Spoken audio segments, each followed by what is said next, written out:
ন্যায় কাজ করে থাকেন, এই হাত আপনার পক্ষে সাক্ষী দিয়ে দিবেন। আর যদি এই হাত দ্বারা যদি আপনি অন্যায় কোনো কাজ করেন, এই হাত আপনার এখন কথা শুনতেছে, কিন্তু কিয়ামতের ময়দানে এই হাত আপনার কোনো আর কথা শুনবে না।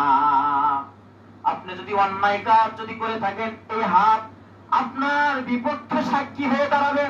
আপনার এই শরীরের প্রত্যেকটি অঙ্গ প্রত্যঙ্গ যদি আপনার বিপক্ষে যদি সাক্ষী দিয়ে দেয়, তাহলে ওই কিয়ামতের ময়দানে আপনারাই বলুন তো, আমরা কি পথ কোনো খুঁজে পাবো বাঁচার? পাবো?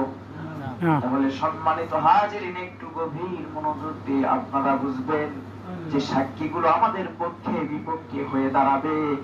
যদি আমাদের বিপক্ষে হয়ে যায়, আমাদের ঠিকানা হবে জাহান্নাম, আর যদি আমাদের পক্ষে হয়ে যায়, আমাদের ঠিকানা হবে জান্নাত।